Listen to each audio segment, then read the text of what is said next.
My name is Audrey, and I'm Director of Events at NBR, and it's my pleasure to welcome you to today's event on China's emerging strategic vision for Africa. Following remarks by our panel, we'll open it up to audience Q&A. For those joining us on WebEx and via live stream, we encourage you to email your questions to events@nbr.org. You can send these in prior to Q&A, and during the course of the discussion, you might find that your question is answered. If not, our moderator will do her best to present all questions to the panel within our allotted time. Thank you, and I'll now turn it over to Ali Zawinski, Vice President of Research at NBR. Ali, over to you. Thanks so much, Audrey, and thanks again to all of our audience members who've stuck in there waiting for us to get started here. We really appreciate it, and I promise it will be worth your wait. So as Audrey mentioned, my name is Ali Zawinski. I'm the Vice President for Research at NBR, and it's my great pleasure to welcome you all here today for our event, China's Emerging Strategic Vision for Africa. We look forward to diving into several questions today to situate Africa in China's strategic thinking.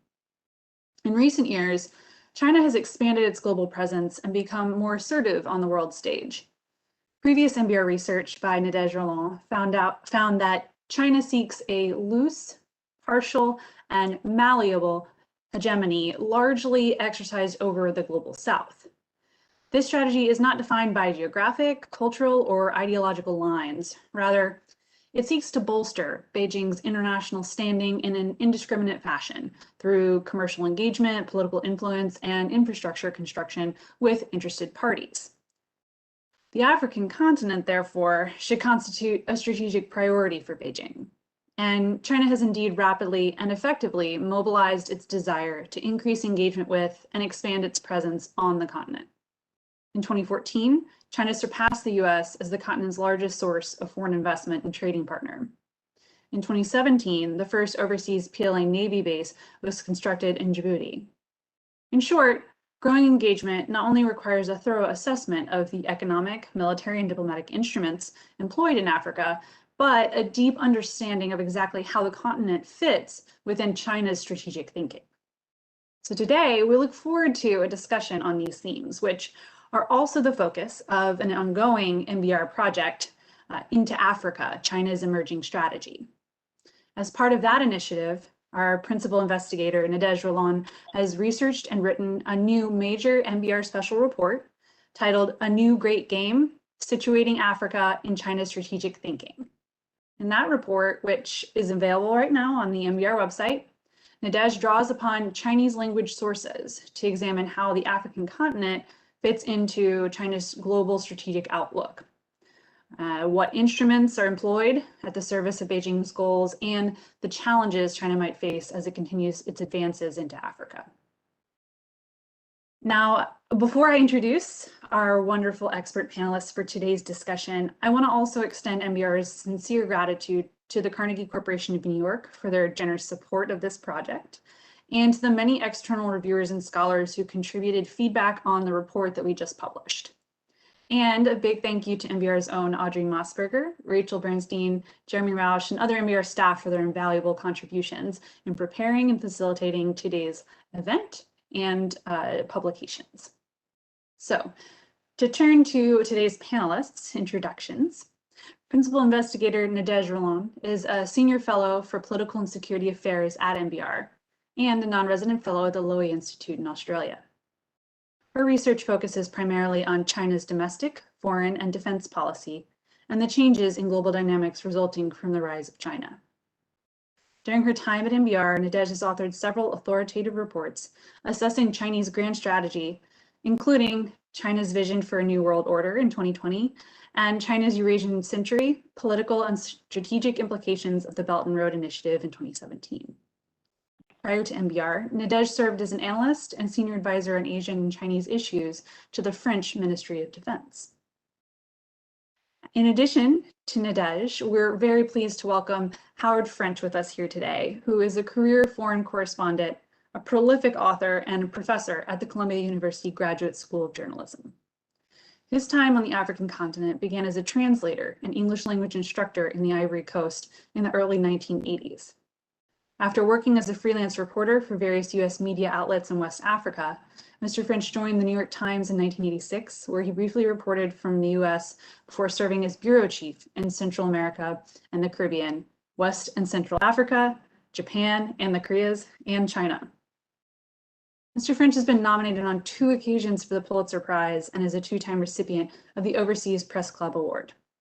He's the author of Everything Under the Heavens: How the Past Helped Shape China's Push for Global Power in 2017, and China's Second Continent: How a Million Migrants Are Building a New Empire in Africa in 2014, among other insightful publications. So really look forward to hearing his thoughts and perspectives drawing from that vast experience and those publications here today. So with that, I'm going to turn it over to Nadege to offer some brief remarks, and then we'll hear from Howard, and then really dive into hopefully a great discussion. As Audrey noted, as our presenters are talking, if you have questions that they raise for you, please do email those to events@nbr.org, and we'll try to incorporate as many of those questions into the discussion as possible. All right, with that, we'll turn it over to Nadege. Hopefully. Nadege, can you hear us?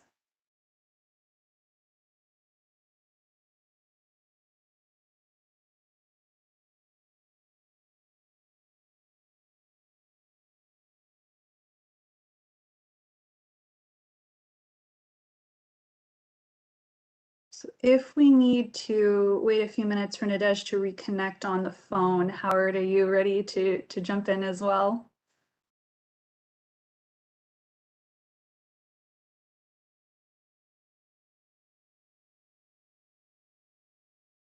Yes, I can speak. It's a little bit strange to be responding to Nadege. Nadege hasn't spoken, but I'm happy to say a few words. I'm happy to deliver the commentary that I was prepared to deliver after her presentation.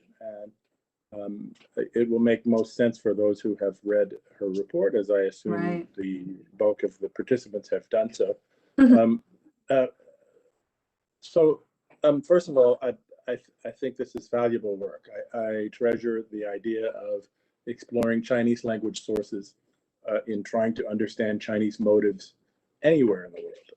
And I don't think that, so I am a professional journalist by background, and I don't think that my own profession does enough of that. And I don't think that the commentariat in general exposes itself very deeply to intra-Chinese discussions about China's engagements with the rest of the world. So that's a real strength of this document and of Nadege's work, for which I congratulate her.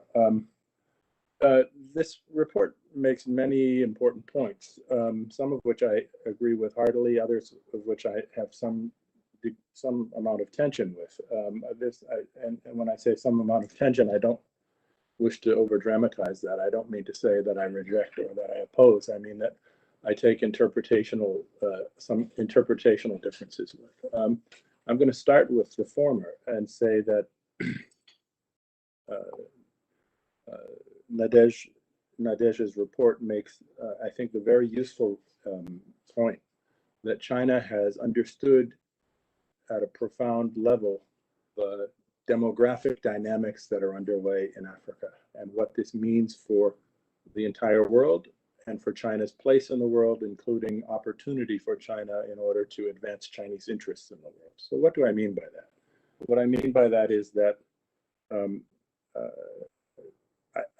it's my sense, first of all, let me just say, back up to say that I'm not working actively right now on China-African topics.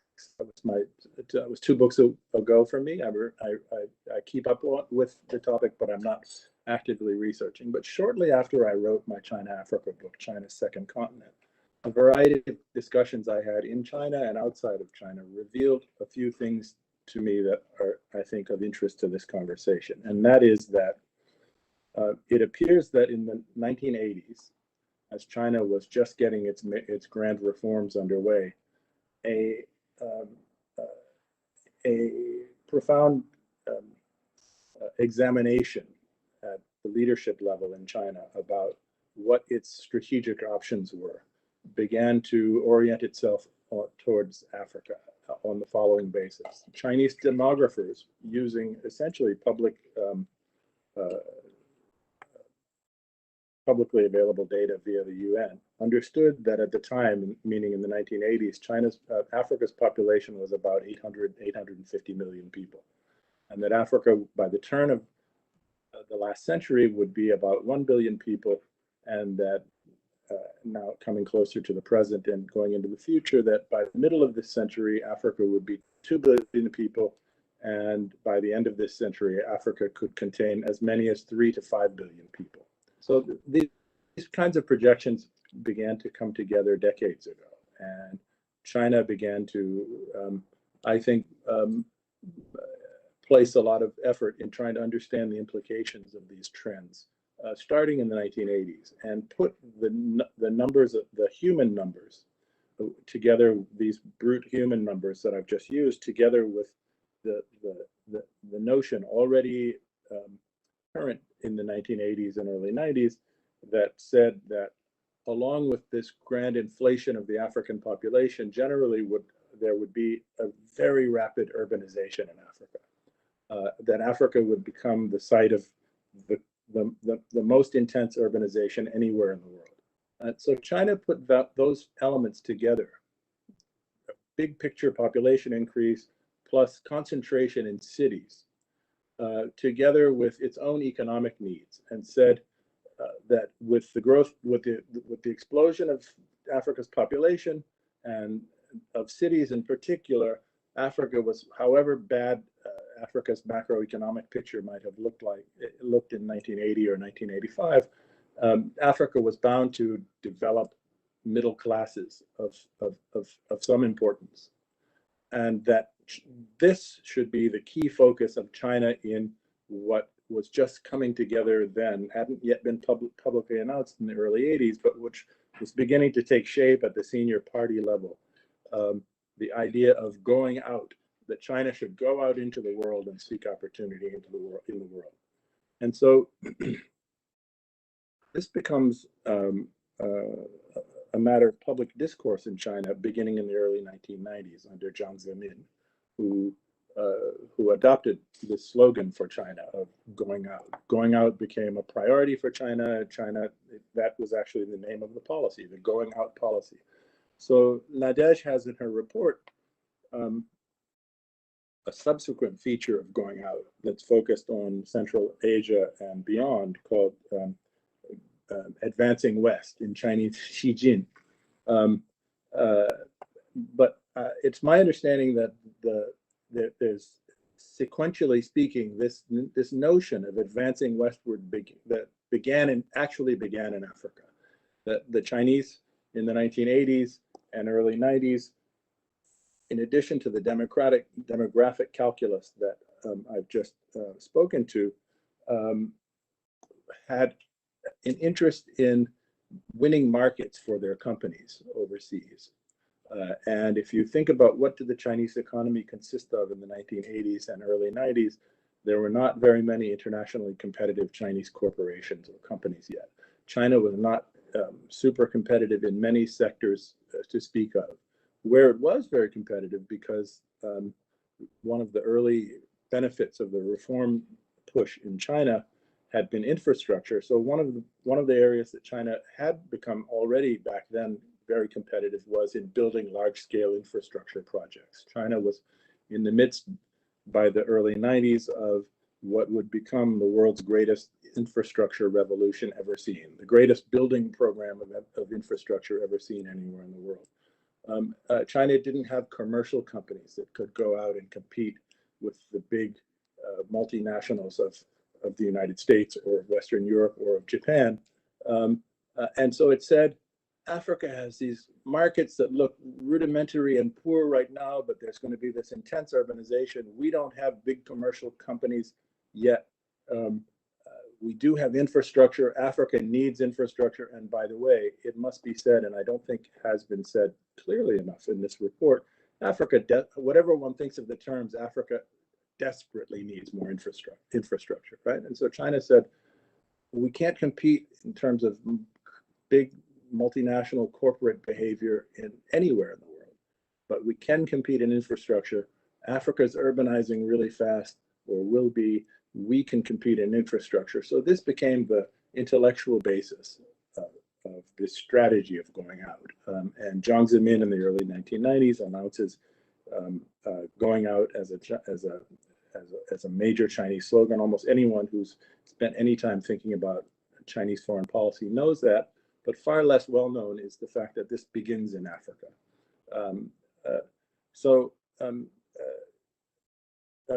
Nadege comes to this topic interesting. She gets into the demographics in her report, and I think she's spot on in terms of her examination of the numbers and their implications. But I think that I would be interested to see from her or from others a greater effort at documenting this early conversation that led Chinese decision makers to Africa, as I say, in the by the early 1990s, beginning at what's called the leading small group level, and then ending with Jiang Zemin's announcement of the going out policy. The other big sort of categorical topic that comes up in this paper, which actually is the heart of the paper, the main point of the paper, I think, is that China has the ambition to spread its economic and political model to other parts of the world and to Africa in specific, since Africa is the topic of the paper. And I don't so much disagree with that idea as have a number of interrogations about what this might actually mean in practice, in reality. What would it mean for China to push its economic, and what do we mean by economic and social model? If what we mean by economic and social model that China is happy to see other countries adopt policies that restrict expression on the internet, for example, and that adopt surveillance technologies to monitor and to ultimately control the behavior of their citizens. Yeah, I believe that the early evidence suggests that, yes, this is something China is in favor of.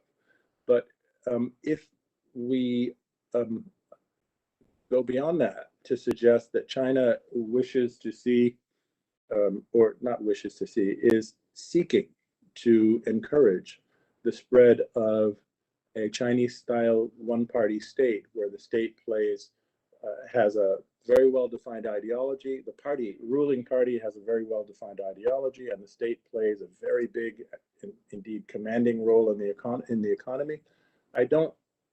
I'm less certain about the evidence for that. I'm actually doubtful about that. I'm not doubtful that China, if it could be granted every wish, would like to see that. I'm doubtful that China is actually placing a great emphasis on seeking that outcome in Africa or in other parts of the world. China, Nadege touches upon one feature of economic development in Africa that China has pushed, and that would constitute a piece of an economic model, and that is the development of special economic zones, special manufacturing zones in a variety of African countries. And I think that China has indeed pushed this. I think the results have been, on the balance, mixed. I don't think that they have been sort of vindicated as a sort of one-size-fits-all solution for every African country, that if you just adopt this model, add water and sunlight, poof, next thing you know, miracle grow. You've got a garden just like, as lush as China's, right? I don't think that that's been the result so far. So I'm not certain, and I'm not sure if Nadege could hear what I'm saying now, but I'd be very curious to have her explore for us more deeply what she intended by this idea of exportation or encouragement of the adoption of the Chinese. Her phrase was economic and political model. So what do we mean in specific along those lines? The final thing I'll say for now goes to a suggestion that Nadege makes about what the United States or what the West should do in response to this push, this ostensible push by China to create, to spread its model, right?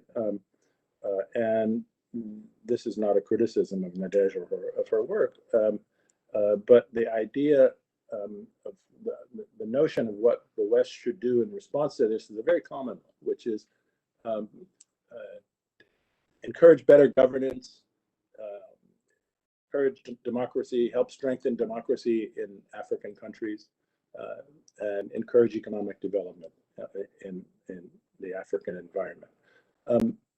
I favor all of those things. So really, this is not a criticism of those recommendations. My question really is, so how do you do those things? What's the record in the West or anywhere else of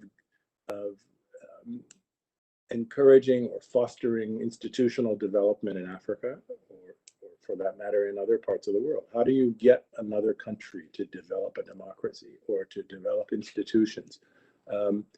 I think we have to, all of us, this is not meant for Nadege, this is meant for the foreign policy community generally, recognize that we haven't been very good at those things. Well, first of all, we haven't consistently tried to do those things. Secondly, when we have tried to do those things, we haven't been very good at doing those things. And so if it is true that, yes, we should encourage stability in Africa, we should encourage institution building in Africa, we should encourage transparency in Africa, we should discourage corruption in Africa, we should try to strengthen governance in Africa, we should try to help foster democracy in Africa. These are, I'll say this, I'll use a phrase from French for Nadege, for Nadege here. These are vain wishes, unless you can say how to do that. And personally, I think a lot of humility is indicated in terms of recognizing that we don't really know. I said that would be the final comment, but there's a final comment, and that is going back to this question of China trying to advance its model in other parts of the world. You know, China is not all bad, right? China building infrastructure in Africa is certainly not all bad, right? It's complicated and there are plenty of things to worry about, but some of the effects of this are desperately needed, right? Same thing with governance, right? So if governance means surveillance and infringement of freedom of speech and restriction of political liberties, you know, I'm in line with anyone else who opposes that, right? But if governance means more competent civil services, the spreading of a culture in government that says that you know, you must deliver, that measurable results are important. These are all things that China has done domestically in China. The Chinese government, there's plenty of corruption in China, but the Chinese civil service is by and large quite competent. The Chinese state has indeed delivered tremendous results in terms of measurable development outcomes in many regards for its own people. And if spreading a model of governance means doing some of those things, that part of spreading a model we shouldn't regard with undue hostility, right? Africa needs better governance, as we've just said. And so if China can be a partner or a party to that in ways that we can get behind, I think our criticisms of things that need to be criticized, that definitely do need to be criticized, will be heard more open-mindedly, because there's an objective need for better governance in Africa. So I'll stop there, and hopefully Nadege is with us audibly, and we can continue. Great. Thanks so much, Howard, for being flexible and jumping in, pinch hitting where we need here. Nadege, do we have you on the line? Here, I don't know if you can hear me. Yes, we can hear you. I'm not sure how much of Howard's remarks you caught. He had a few points that connected well with what your report touches on. But if you have any kind of introductory remarks about just the key takeaways from the report, and then any questions for Howard, we can have a little bit of a chat here and then turn it over to Q&A after that. Well, thanks, Ellie. I want to start with apologizing deeply for this technical problem and for not being able to join on video. The phone line might break too. Unfortunately, it has happened as I was trying to listen in. So I'm really, really sorry for that. I want to thank Howard for joining us today and all of you for being here. Maybe starting a little bit, rewinding a little bit and explaining the broader context. This report is part of a 2-year project to assess China's strategic inroads on the African continent. It couldn't have been made possible without the support of the Carnegie Corporation of New York, as Ali said in her introductory remarks. And I wanted to thank some of my NBR colleagues as well for their encouragement to pursue this research and their assistance in helping with the materials and the translations of the Chinese sources. The existing scholarship dedicated to China's role and presence on the African continent is really abundant. There's a lot going on. There's a lot of interest, and there's a lot of literature produced on this specific topic. There are many keen observers of the rapidly evolving China-Africa dynamic, mostly focused on China's economic footprint, the trade, investment, aid, development assistance, a little bit on its growing security interests as well, and also an increasing interest in how African countries are actually exerting their own agency in the way they deal with China. This is absolutely not a one-way street. Absent from those discussions, though, it's really the question whether and how the African continent fits into China's vision or grand strategy, and not looking at it from an external perspective, but as seen by the people in China who have precisely been tasked for thinking about it and for developing a national strategy for Africa. So this is really what this report is about. It's looking into a series of research that has been done in China on the place and role of the African continent in China's broader grand strategy.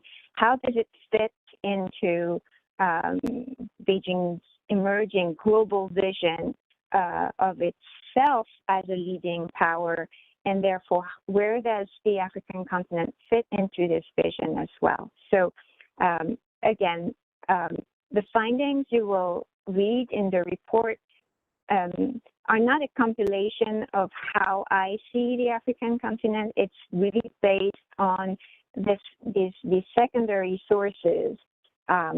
We cannot obviously access to what the CCP leadership is thinking about, how if there's an Africa strategy, we'll never know about it from the outside. But we can have a grasp on the discussions that are happening around the political elites within intellectual and scholarly circles in Beijing and in other areas in China that are helping the political leadership making those decisions and shaping their strategy. So this is what I've been trying to do here, digging into these materials, and why Africa.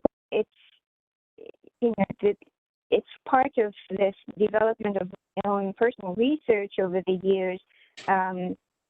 looking and focusing on this expanding or emerging global vision for Beijing, looking first into the Belt and Road and then trying to understand the vision for a new world order, leading me to realize how much the developing world is important for Beijing, and therefore thinking it shouldn't be surprising, or there are reasons to expect that the African continent would be important in that context. And lo and behold, this is what is happening. You know, it's not necessarily immediately visible, but it's not completely hidden either. If you spend enough time looking and reading those documents, you can see that there's a lot of effort given into this question. So I haven't, unfortunately, my phone line broke several times. So I have heard Howard's remarks on and off. So I got a few things that I've written down whenever I was able to listen in. First of all, I want to thank you, Howard, for taking the time to read the report and to be able to discuss it.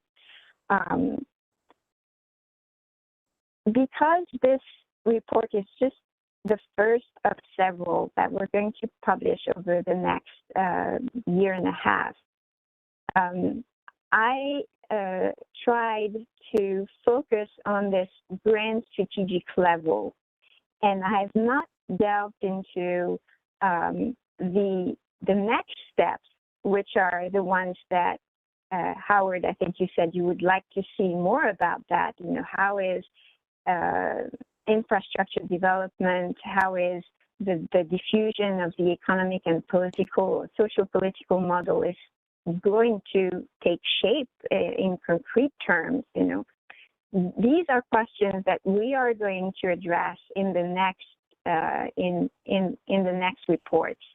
But I think it was still important for us to be able to understand that these are important elements in the way those intellectual elites who are supporting the Chinese leadership's constitution of the strategy are thinking about. And these are two pillars that are important, that are being discussed.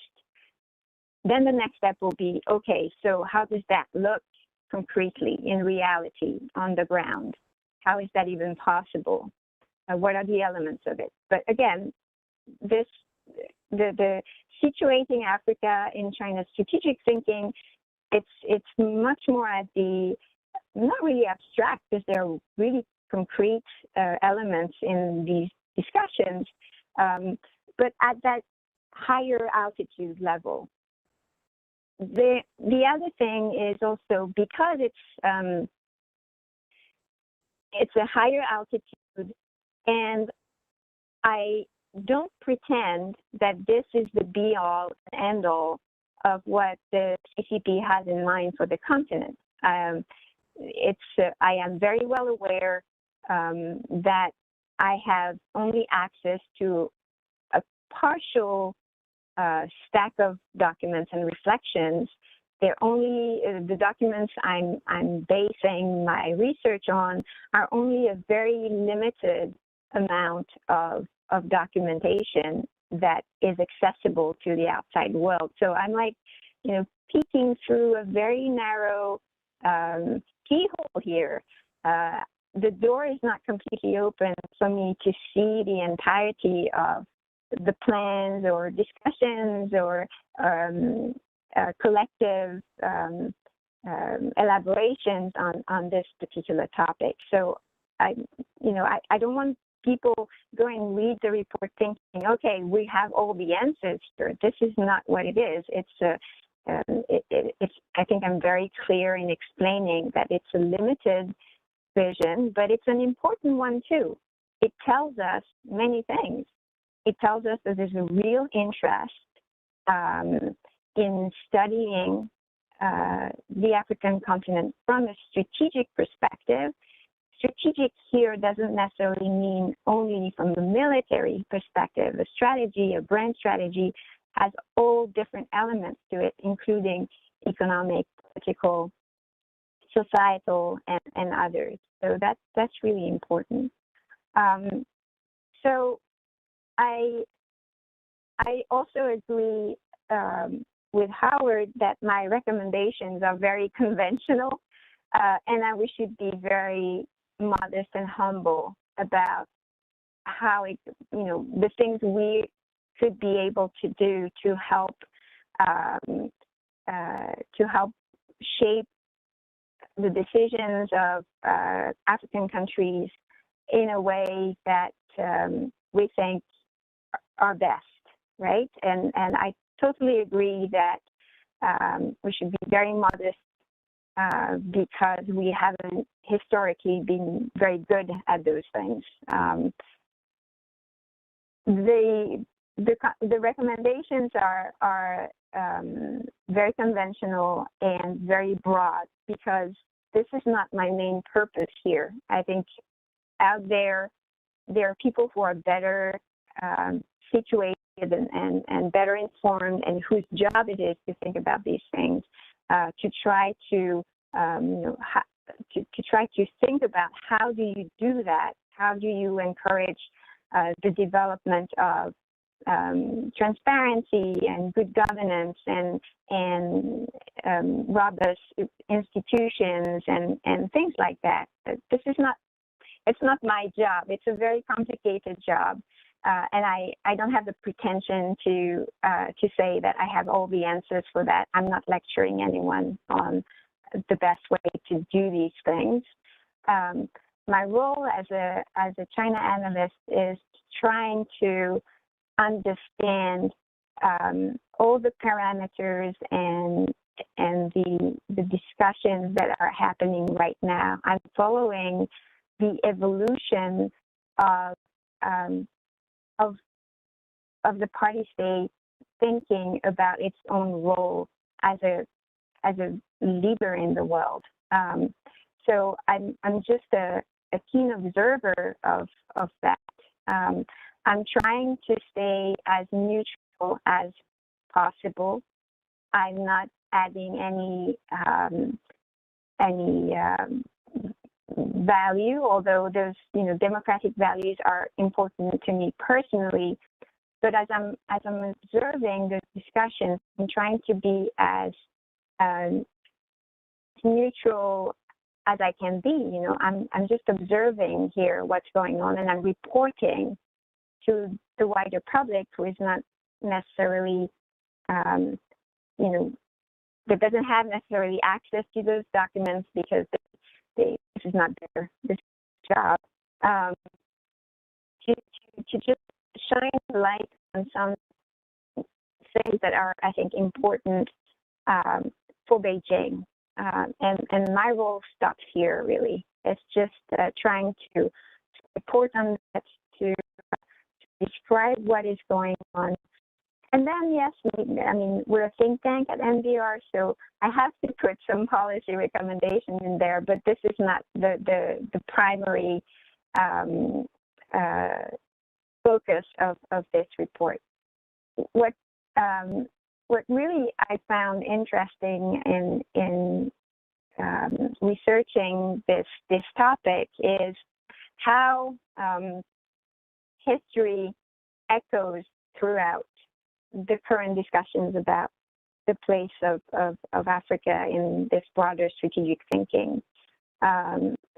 The echoes to the three-world theory of Mao, for example, and how actually the importance of the third world as compared with the first and second, who used to be in Mao's mind the imperialists and the middle powers in between, like Europe, Japan, Australia, and the importance of this third world, or the emerging and developing world of today, into China's vision as porters of China's rights, possibly predominant in the world system. I think, and how it used to be based on anti-imperialism and a rejection of colonialism in the 60s, and now it's like it's an adaptation, a 21st century adaptation of that vision that doesn't really put forward this anti-imperialist vocabulary anymore, but puts forward this desire for economic development. And this is where I think it gets back to this idea of exporting or spreading the political and social and economic system, and how infrastructure is so important for the African continent. Then if you put it this way, you can see how appealing this can be.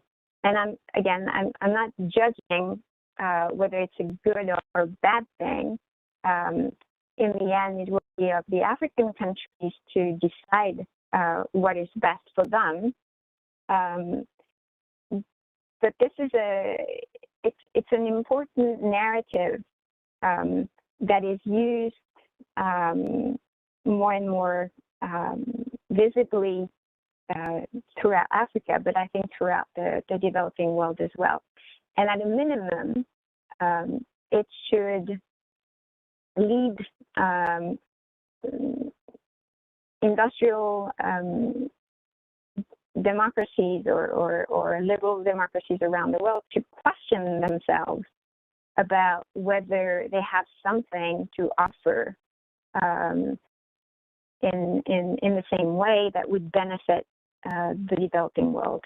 Maybe question or reassess their own way of doing things, and if there's anything that comes out of this, I think this should be that, that prompted maybe by China's visibly renewed push for spreading those ideas of governance with Chinese characteristics throughout the developing world and in Africa in particular, prompted by this renewed desire from Beijing that democracies would also maybe revisit their own role in offering things that are valuable for the developing world.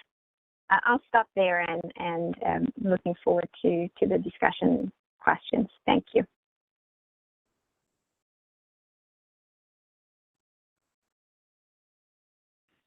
Ali, I couldn't hear you. I'm sorry. Thanks, Nadege. Can you hear me now? Yes. Could I just Great. say one word very quickly? I was going to say, will you please react to Nadege's comments? Perfect. Yes, I'm sorry that the technical matters have been an impediment to the beginning of the conversation. I just want to thank Nadege again for her work and to emphasize that I'm not trying to put her in a corner in any way here.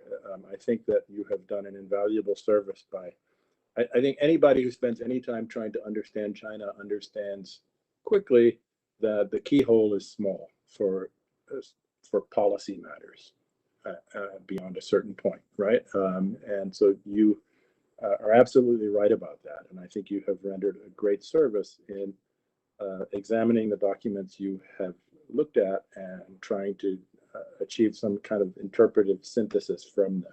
And I said at the very beginning of my comments, I don't think, certainly in the journalism community, enough of that kind of work is done. And I don't think the commentariat in general pays enough attention to internal Chinese conversations about big picture Chinese strategy, right? And so I think it's fantastic that you chose this approach. The second thing that I think is really, really valuable about this report is that it is quite rare for Americans, even in the foreign policy community, to expend much energy thinking about Africa in terms of strategy, in terms of strategic vision. And so it's, I think, important for that kind of community to understand that this isn't the case for other parts of the world. Europeans, France in particular, has had Africa at the center of its foreign policy strategy for a very long time. And now China, since the 1990s, at least, I would say actually, Mao spent not insignificant amount of time strategizing about Africa also, but especially since the 1990s, China has elevated Africa to a pretty high level in terms of its overall global strategy. And this, to many Americans, I think, comes as a revelation.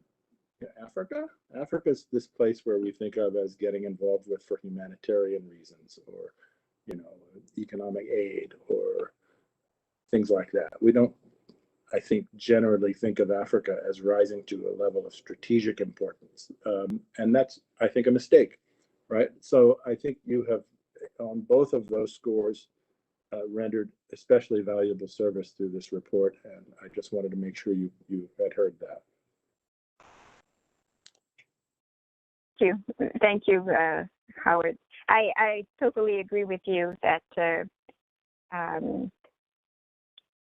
I totally agree with you that Africa is not enough in the on the radar of the Americans. But anyway, I'll be waiting for the audience's questions now. Thank you. Thanks. So again, for our audience, if you have any questions, please email them to events@nbr.org, and we'll field those as we can. We are coming up against the limit of the time that we originally scheduled, but since we started a little bit late, we'll ask anybody that can stay on to just stick with us here for a little bit longer, and we will go over our time a little bit.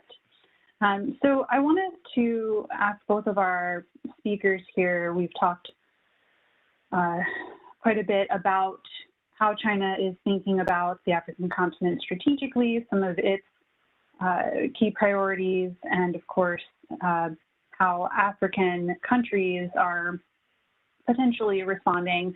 I'm curious to get your thoughts as we identify some of these targets for China, what the primary challenges facing China in achieving this vision are. Are the challenges of a domestic nature for China in coming up with and implementing a strategy that is effective? As Howard noted, there is a very strong system in China for public service and a great set of tools that China has to deploy, but are there domestic factors that could limit China's ability to be successful? Is it some of those factors that also briefly touched on and how China is perceived in Africa, some of the ability to exercise that influence if it runs up against some of those perception constraints? So what are there maybe several others that you might identify? What are some of those main challenges that China is anticipating itself or may not be seeing in terms of achieving its vision? Yeah, should I start perhaps? All of that, I think what's interesting in the way, are you here? Okay. Yeah. Yes, yeah, we can hear you. I think in the way that strategic planners in China are thinking about the expansion of their horizons, they're always very meticulous also in identifying the potential challenges that might come on their way, and that's always an interesting thing to read. You know, it's not like they imagine that things are going to be exactly as they planned. They're also trying to evaluate the various obstacles that they might find on their way. And so what was interesting to read throughout this document is that, you know, as they were asked to think about a China strategy for Africa, they first thought, well, do we really have a strategy for Africa? Has that ever existed? And yes, we have different policies, but is that equivalent to a real strategic thinking about it? Some of the authors that I cite commiserate about the lack of expertise. The real Africa expertise, the detailed thinking about that, and it takes a while to build that knowledge infrastructure that they would need to understand the intricacies and the diversity and the complexity of the African continent. So that's one of them. There are also, problems of coordination, but I think that this is not specific to an Africa strategy. I think it's in general, the decision making and the various actors are dispersed, and they think that this might become a problem in the rollout of this vision. External perceptions, and that's also something that's not really specific to the African continent. It's really a perennial theme in discussions about the going out strategy and how, as it expands internationally, China will be perceived locally. So at the highest political level by political elites, but also by the local populations. And so this is something that they're trying to address at the propaganda level, trying to shape the perceptions of the local countries about China. But what really was striking to me is that some of the authors consider the fact that, first of all, African countries have agency. They're just going to do what is best for them. They're not going necessarily to play the China card all the time. So that is considered as a potential problem for the unrolling of this strategic vision. And the second problem that they see is Africa's democratization. I think this is also a theme that goes beyond just the African continent, but Beijing thinks that when the election cycles bring discontinuity and disruption to the ability for China to continue to cooperate with African countries in certain areas. So these are the major themes that I think are not specific to Africa, but are recurrent in those discussions about going out, expanding China's outreach, and potential problems that they will encounter on the way. If I could, I'd like to mention a couple of other features, factors, Ali. I think that, we read about China investing in Confucius institutes and China trying to build a media presence in various parts of the world, including Africa. I don't think those who haven't worked extensively in Africa are sufficiently aware of just how deep Africa has become, globally speaking, has been conditioned, politically speaking, by its long and most of the time ugly contact with Europe. A surprising outcome of this, having just mentioned ugly contact with Europe, most of Africa's history with Europe is quite unpleasant, but including a lot of recent history. But one of the surprising features of this contact has been a really deep and broad buy-in by African publics, I think, in regards to certain kinds of political values and dispositions. I think Africans in most countries cherished the even amid very imperfect political systems with rigged elections, they cherished the opportunity to vote. I think that they think political competition among parties is an important thing. I think people in countries that don't have such political competition yearn for that kind of political competition. I think Africans value freedom of expression a great deal.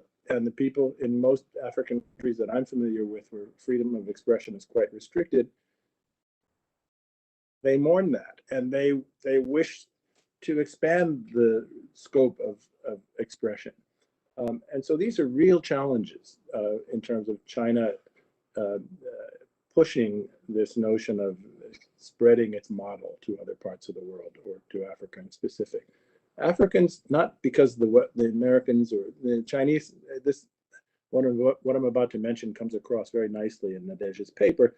This idea, which I've encountered a lot myself personally, this you know, a lot of these Chinese scholars and policy thinkers think that Westerners somehow manipulated Africans into adopting certain kinds of ideas about life and about politics and about government, right? Africans have come to these notions of their own accord. You know, Africans came out of this bitter history with Europe knowing that, yes, Europe has treated us terribly, but there's this thing that Europe helped develop and spread in the world that we can adopt, and that's valuable, and that's called multi-party democracy, and that's called freedom of expression.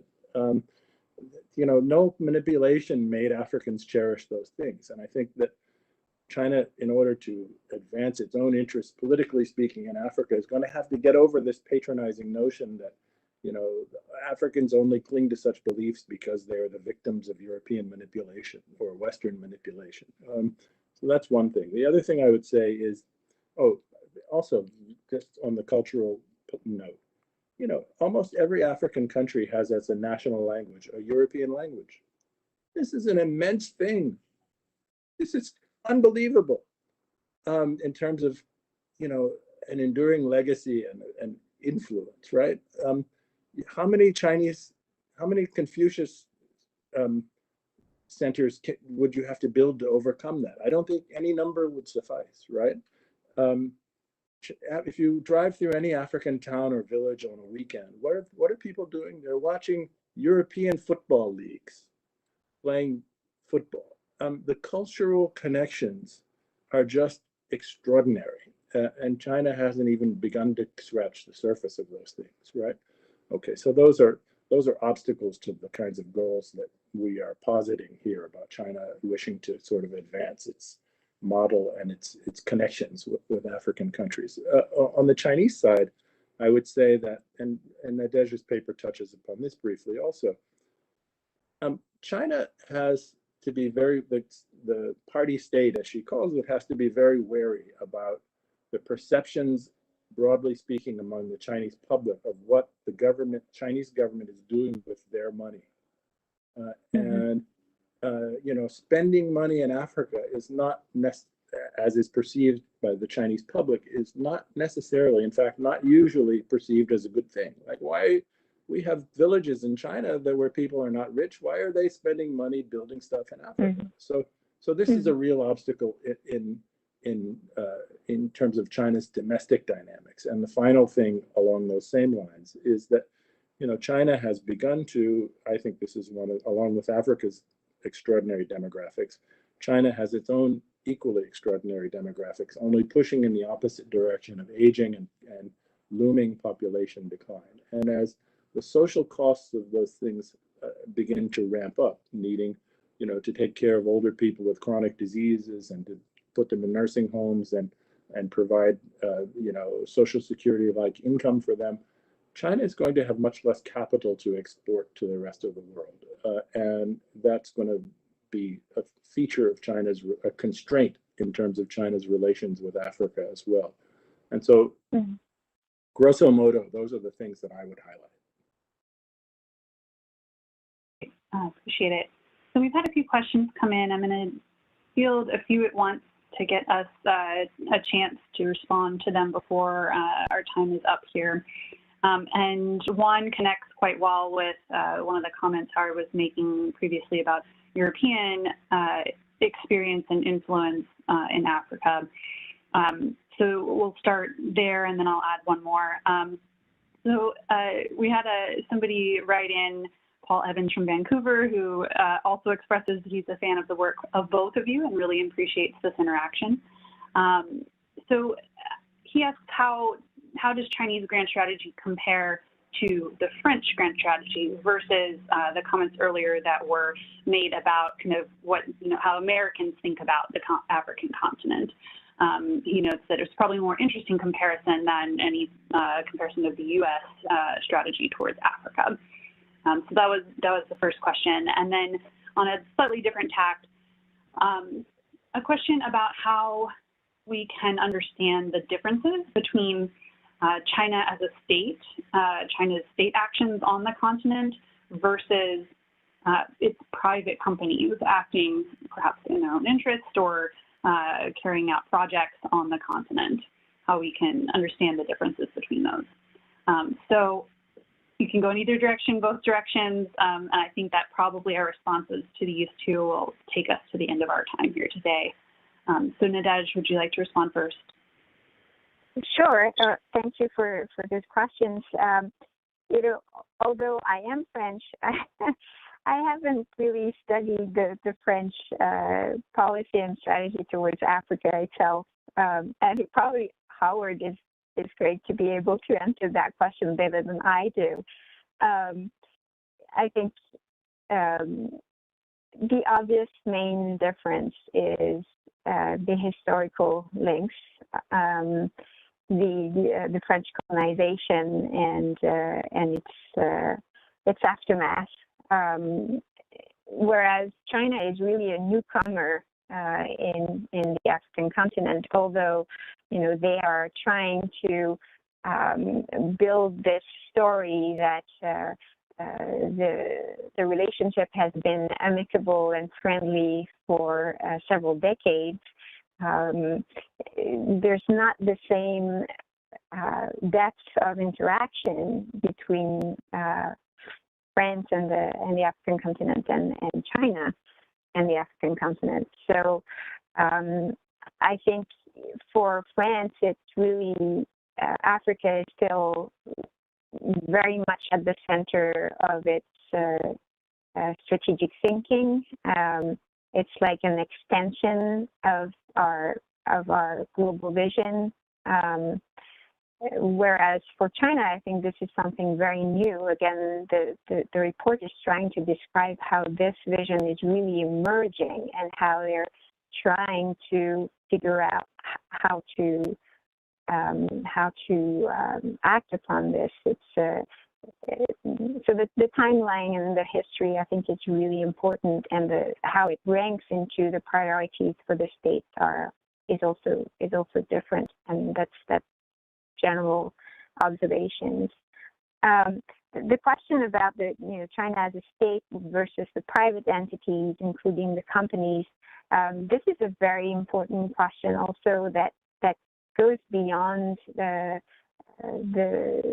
activities within the African continent. We shouldn't assume that the party state controls each and every single actor outside of its borders, and especially not the commercial and private companies. This is something that the strategic planners that I've studied also would like to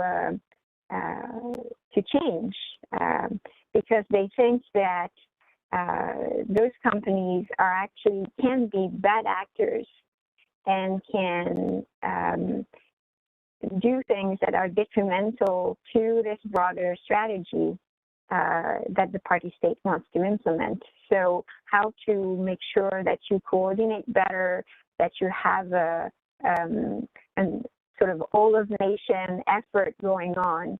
This is part of the questions that they're asking for themselves too. So again, those discussions are preliminary in a way. Many of the things that are discussed by those strategic thinkers are not fully formed yet. It's really a first effort to try to design this directions for China to take. what exact form will it take over the years? Will it take the form that those authors and planners are thinking about? This is also a question altogether, where we will need to continue to see how this evolves in concrete terms on the ground. But I think just the fact that they're thinking about it is really important per se. I'll speak to the the France-Africa relationship and its comparison to China. Nadege develops quite nicely in her paper this notion of how important Africa has been to China's rise as a great power already in the 20th century, in political terms, if not in economic terms, right? That China's accession to the United Nations came about as a result, in large part, of African support for China at the United Nations, right? Nadege quotes Mao and various other statements by Chinese leaders of recognition of Africa as serving as a vital platform for China to be seen as a great power, to be a peer of the other big powers in the world in the past, and the assumption here is that it holds that same importance going forward for China, if not more. Going forward, this is expressed these days mostly through the Taiwan question, making sure that African countries are aligned with China on the question of what happens to Taiwan and how and whether whether or not Taiwan is recognized by other nations, and how and whether it is subsumed into China in the future. For France, so Africa is part of China's aspiration to power. For France, Africa plays something of an opposite role. In other words, France can't stop thinking about Africa in strategic terms and playing grand strategy in Africa, because France fears. So China is driven by aspiration. France is driven by fear that if France's foothold in Africa is diminished, then France will also be diminished as a global power. In other words, that I'm embarrassed to say, having worked so many years in French-speaking African countries, I don't remember offhand how many, but 20-some French-speaking African countries. And if France loses its hold on those countries, France will become a mediocre nation, globally speaking, in the scheme of things, right? This is very much a part of French thinking. So France doesn't come to a NATO meeting, or the French president doesn't come to Washington and talk like that. But you can be sure that that's how they talk to each other at an elite political level when there are geostrategic conversations taking place. We have to hold on to Africa. We have to retain our place in Africa. And this has led France, paradoxically here, given that some of our conversation has been about how can the West compete with China in Africa, and that the West should push for what are traditionally seen as Western values of democracy and governance and transparency and elections and rule of law and things like that, right? So France's main tactic, paradoxically speaking, in trying to hold on to Africa for the reasons I've just explained, has been anti-democratic. France has, historically speaking, not worked hardly at all, and often worked very much against real democracy in Africa. It sides with the leaders that it thinks will stick with it against free competition in politics and elections, right? And so this is a crisis in terms of the future in terms of the West's global engagement with Africa. If the West really wishes to raise these supposedly Western values to the first level of competition with China, it's going to have to reckon with the history of French political behavior in Africa, of truly secretive deals between French political leaders and authoritarian leaders in Africa that have propped up one state after another, or have intervened, as we just saw in Chad,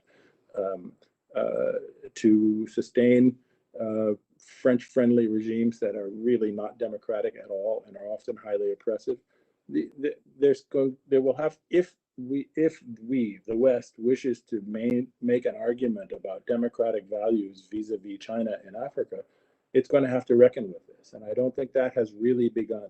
And that is in part because the United States doesn't see Africa, or hasn't been able to see Africa as rising to a grand strategic question for it yet, right? Like yes, France, NATO, our relations with Europe, those are strategic. Biden left for Europe today. It's his first overseas trip. Where does he go? Of course he's going to go to Europe. No one questions that. So when it's time to think of grand strategy, Biden talking to European leaders isn't going to, Africa's not part of the picture. He's not thinking about, hey, how do we get this Africa relationship straightened out? He's thinking about, very narrowly speaking, North Atlantic questions that are of the most traditional nature. And there's no Africa, there has, historically speaking, been very little place for Africa strategy in any of that around democracy or anything else, really, other than security and access to strategic resources like hydrocarbons, right? And so your previous question, Ali, was what are the constraints on China? And China has real constraints. We tried to air some of them. These are some of the real constraints that the West faces that it has not really wrestled with. And maybe in the United States in particular, isn't even at a sort of elite foreign policy level conscious of, right? That you know, need to be faced.